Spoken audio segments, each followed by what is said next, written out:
عزیز دوستو، جس طرح کالے جادو کی نشانیاں ہوتی ہیں، بالکل اسی طرح سے کالے جادو ختم ہونے کی بھی نشانیاں ہوتی ہیں۔ بے شک جادو برحق ہے اور اس کا علاج بھی برحق ہے۔ جب نبی کریم صلی اللہ علیہ وسلم پہ جادو ہوا تو اس کی یہ نشانیاں تھیں کہ آپ صلی اللہ علیہ وسلم کے کندھوں پہ بہت زیادہ بوجھ محسوس ہوتا تھا، اور آپ صلی اللہ علیہ وسلم کو ایسا محسوس ہوتا تھا کہ آپ نے کوئی کام کر لیا لیکن حقیقت میں آپ نے وہ کام نہیں کیا ہوتا تھا۔ یہ جادو آپ صلی اللہ علیہ وسلم پر کیا کیسے گیا؟ صلح حدیبیہ کے بعد محرم 7 ہجری میں یہودیوں کا ایک وفد مدینے آیا۔ وہ ایک مشہور جادوگر سے ملاقات کرنے کے لیے گیا جس کا نام لبید ابن عاصم تھا، جو کہ انصار کے ایک قبیلے میں رہتا تھا۔ ان دنوں حضور پاک صلی اللہ علیہ وسلم کی خدمت میں ایک یہودی لڑکا کام کرتا تھا۔ ان لوگوں نے اس بچے سے نبی کریم صلی اللہ علیہ وسلم کے کنگھی مبارک کے ٹکڑے اور کچھ بال بھی حاصل کر لیے، اور یہی کنگھی کے ٹکڑے اور بال مبارک لے کے وہ گروہ لبید ابن عاصم کی خدمت میں حاضر ہوا اور اس کو خوب سارے پیسے دیے اور نبی کریم صلی اللہ علیہ وسلم پہ جادو کرنے کے لیے کہا۔ لبید ابن عاصم نے ایک نر کھجور کے خوشے کے اندر وہ بال اور آپ صلی اللہ علیہ وسلم کے کنگھی مبارک کے ٹکڑے رکھ دیے، اور ساتھ ہی ایک موم کا پتلا بنایا اور وہ بھی اس کے ساتھ رکھ دیا، اور اس جادو کو زریب کے کنویں ذی ارگام کے اندر ایک بہت بڑے پتھر کے نیچے دبا دیا۔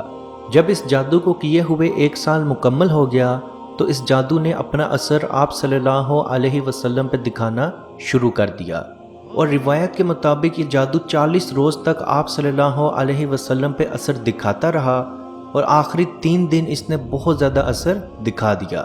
اما عائشہ رضی اللہ عنہا فرماتی ہیں کہ اللہ کے رسول صلی اللہ علیہ وسلم میرے گھر میں تشریف فرما تھے اور بستر پر بیٹھ کے اللہ سے دعا مانگ رہے تھے کہ اے اللہ میری بیماری مجھ سے دور فرما، اے اللہ میری بیماری مجھ سے دور فرما، اور یہی کہتے ہوئے سو گئے۔ جب بیدار ہوئے تو فرمایا، اے عائشہ مجھے میرے اللہ نے میری بیماری کے مطابق بتا دیا۔ 2 شخص میرے بستر کے قریب آئے، ایک میرے سرحانے کی طرف کھڑا ہو گیا اور ایک میرے پاؤں کے پاس کھڑا ہو گیا۔ دونوں آپس میں بات کرنا شروع ہو گئے۔ ایک نے دوسرے سے پوچھا اس کو کیا ہوا ہے، تو دوسرے نے جواب دیا اس پہ جادو ہے۔ پھر پہلے نے پوچھا یہ جادو کس نے کیا، تو دوسرے نے جواب دیا یہ جادو لبید ابن عاصم نے کیا۔ پھر سوال ہوا یہ جادو کس چیز پہ ہوا ہے، تو دوسرے نے جواب دیا کنگھی کے دانے اور بالوں کے اوپر ہوا ہے۔ پھر پہلے نے سوال کیا یہ جادو کہاں دفن ہے، تو دوسرے نے جواب دیا بنی زریب کے کنویں ذی ارگام کے اندر ایک بہت بڑے پتھر کے نیچے یہ دفن ہے، جو کہ ایک نر کھجور کے خوشے کے غلاف کے اندر موجود ہے۔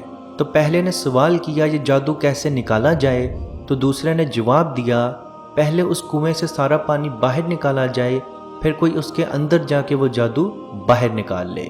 آپ صلی اللہ علیہ وسلم نے حضرت علی اور چند صحابہ کو اپنے ساتھ لیا اور اس کنویں کی طرف چل پڑے، اور اس کنویں سے تمام پانی باہر نکال دیا گیا، اور اس کے بعد حضرت علی رضی اللہ عنہ کنویں کے اندر اترے اور وہ غلاف باہر نکال کے لے آئے۔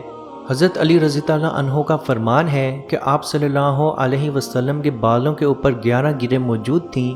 اتنے میں حضرت جبرائیل علیہ السلام آئے اور آپ صلی اللہ علیہ وسلم کو سورہ فلق اور سورہ ناس پڑھنے کو کہا۔ جیسے جیسے آپ سورہ فلق اور سورہ ناس کی تلاوت کرتے رہے وہ گریں خود بخود کھلتی رہیں۔ اس کے بعد آپ صلی اللہ علیہ وسلم نے وہ جادو وہیں پھینک دیا۔ بعض روایات میں موجود ہے کہ وہ جادو دفن کر دیا، بعض روایات میں موجود ہے کہ وہ جادو واپس کنویں میں پھینک دیا۔ اما عائشہ رضی اللہ عنہا کہتی ہیں کہ میں نے آپ صلی اللہ علیہ وسلم سے پوچھا کہ وہ جادو آپ اپنے ساتھ کیوں نہیں لائے، تو آپ صلی اللہ علیہ وسلم نے فرمایا اے عائشہ وہاں کا ماحول بہت زیادہ ڈرامہ تھا، وہاں کھجور کے پیڑ تو موجود تھے لیکن ان پہ پھل اس طرح کا تھا جیسے کوئی اژدہا یا سانپ کا پھن ہو۔ اس کنویں کا پانی اس حد تک ڈرامہ تھا اور وہ اس طرح کا پانی تھا جیسے زنگ آلودہ پانی ہو، اور مجھے اس طرح محسوس ہو رہا ہے جیسے کسی قیدی کو آزادی مل گئی ہو۔ تو عزیز دوستو، جیسے ہی آپ کا جادو ختم ہونا شروع ہوگا تو سب سے پہلے آپ کو دلی سکون ملنا شروع ہو جائے گا، آپ کے ڈرانوے خواب آنے ختم ہو جائیں گے، آپ کو رات کو جھٹکے لگنے ختم ہو جائیں گے، آپ کو بلا وجہ کا غصہ آنا یا لڑائی جھگڑا مکمل طور پہ ختم ہو جائے گا۔ اور جادو کے علاج کے لیے سب سے بہترین وظیفہ سورہ فلق اور سورہ ناس کی تلاوت ہے۔ لیکن اس کے ساتھ سب سے اول چیز دعا ہے۔ اسی لیے کہا جاتا ہے کہ جادو کا علاج اگر انسان خود کرے تو اس سے بہتر علاج کوئی نہیں کر سکتا، کیونکہ جس خلوص اور نیت کے ساتھ آپ اپنے لیے دعا مانگیں گے یا اپنے لیے صورتیں پڑھیں گے، اس نیت اور اس خلوص کے ساتھ کوئی نہیں پڑھے گا۔ تو سب سے پہلے اللہ پاک کے حضور دل سے دعا کریں کہ آپ کے اندر جو بھی بیماری یا مسئلہ ہے اللہ پاک مکمل طور پہ ختم کرے، اور اس کے ساتھ سورہ فلق اور سورہ ناس کی تلاوت شروع کر دیں۔ انشاءاللہ بحکم خدا آپ کا جادو مکمل طور پہ ختم ہو جائے گا۔ اور اس کو اپنی روز کی روٹین بنا لیں، یعنی رات سونے سے پہلے آیت الکرسی، سورہ بقرہ کی آخری 2 آیات، سورہ اخلاص، سورہ فلق اور سورہ ناس، ہر رات سونے سے پہلے یہ اپنے پہ دم ضرور کیا کریں۔ انشاءاللہ اللہ پاک ہر طرح کی بیماری سے، مصیبت سے آپ کو دور رکھے گا۔ اللہ پاک سے دعا ہے کہ ہم سب کو اپنے حفظ و ایمان میں رکھے اور کشمیر کے بھائیوں پہ خصوصی رحم فرمائے اور ان کو آزادی کی نعمت عطا فرمائے۔ آمین۔ اللہ حافظ۔ یا رسول اللہ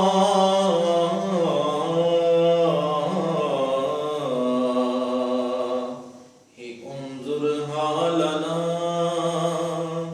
یا حبیب اللہ اسمع قالنا، اننی فی بحر غم مغرق ہز یدی سہل لنا اشقالنا۔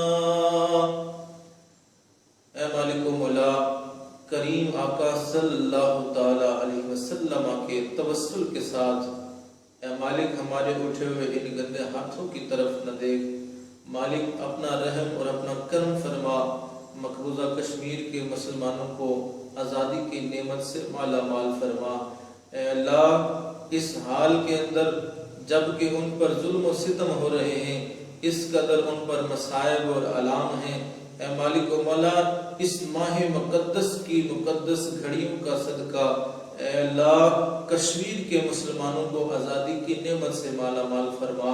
اے مالک جو ان پر مصائب اور آلام بارش کی طرح برس رہے ہیں، اے مالک تو اپنا خاص فضل اور اپنا کرم فرما، ان کی اس آزمائش کو، اس امتحان کے اندر ان کو کامیاب فرما، ان کی اس آزمائش کو دور فرما۔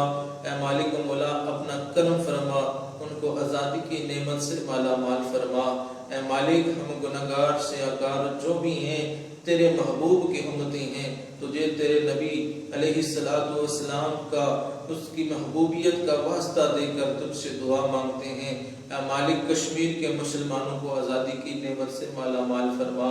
اے مالک ملک پاکستان کو استحکام عطا فرما، ملک پاکستان کی سرحدوں کی خیر فرما، ملک پاکستان کی سرحدوں پر پہرا دینے والے نوجوانوں کو الہ العالمین ہمت اور حوصلہ عطا فرما۔ ملک پاکستان اور دنیا کے اندر اسلامی مملکت کے جتنے بھی حکمران ہیں، اے مالک ان کو شرم و حیا عطا فرما۔ اے مالک ان کو کفار کی آنکھوں میں آنکھیں ڈال کر بات کرنے کا حوصلہ اور ہمت عطا فرما۔ اے مالک و مولا اسلامی ملکوں کو اکٹھے ہو کر اے مالک و مولا کشمیر کی سلامتی کے لیے، حق حدرادیت کے لیے آواز اٹھانے کی توفیق عطا فرما۔